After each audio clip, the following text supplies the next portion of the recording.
Hey everybody, Greg Rice from Nexus Property Management here today to tell you about a tenant who filed a restraining order against me.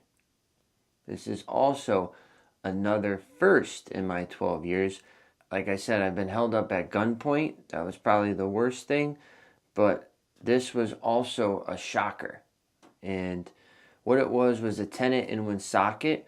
It was a woman, and she moved in back in August of last year, and she was great. Great woman. I gave her the keys. She was relocating from out of state. She had like 5 dogs that I said, no problem. They can live here. I'm very pet friendly, and I highly recommend it. Big dog guy. So I gave her that, and after a couple months, she said, "Oh, can my husband move in?" And I said, sure. She had been great, prompt payer, no issues, very quiet. I said, perfect. This lady's husband wants to move in? Awesome. So at that point, that's when the tide started to change. When the husband moved in, all that he brought was negativity and drama and threats and fear. He was a big wielder of fear into the property, right? Multiple tenants here. So as soon as he moved in, they started fighting. They started yelling and screaming all the time. He even pulled her by her hair up to the 2nd floor. By her hair. Okay? He was constantly fighting with other tenants, letting his dogs off leash, and they were attacking other dogs and other tenants, and just acting like they own the property now. So I had to reach out quite a few times to say, hey, curb your noise. Hey, stop pulling her by her hair up the staircase. Normal stuff. And eventually it got to a point where I said, listen, I let your husband move in because I thought you were a good person and a good tenant and appreciated my treatment towards you, but he has to go because it's only been negativity with him. And as soon as I said he has to go, and he wasn't on the lease, that's when it changed. That's when the fighting increased. That's when the cops started to get called to the property. And I think the cops came out like 4 or 5 times. And it comes to a point where she ends up getting arrested for obstruction.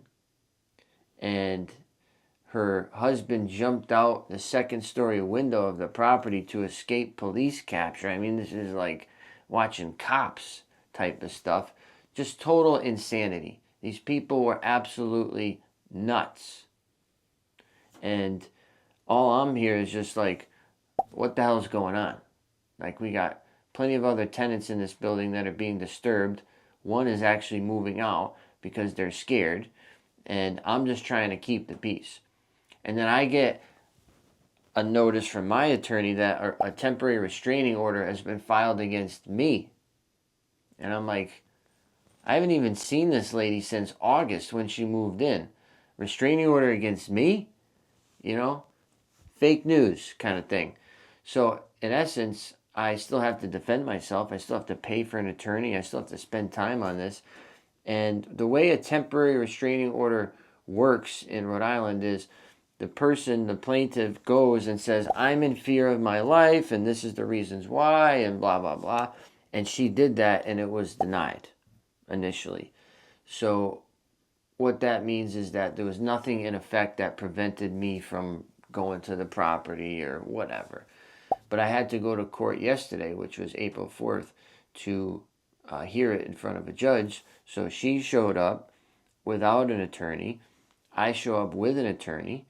And the judge lets her speak first, and she goes off saying, we towed her husband's motorcycle, and that we're, bullying, and we called the police on her, and blah, blah, blah.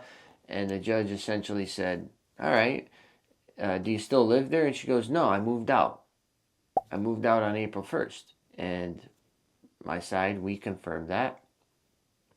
So the judge said, all right, case is dismissed. This is no longer a landlord-tenant matter that I have jurisdiction over.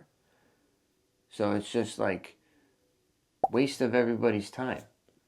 But she did that to cause angst, to cause stress, or attempt to, because it didn't bother me, to be honest, because I knew I didn't do anything wrong.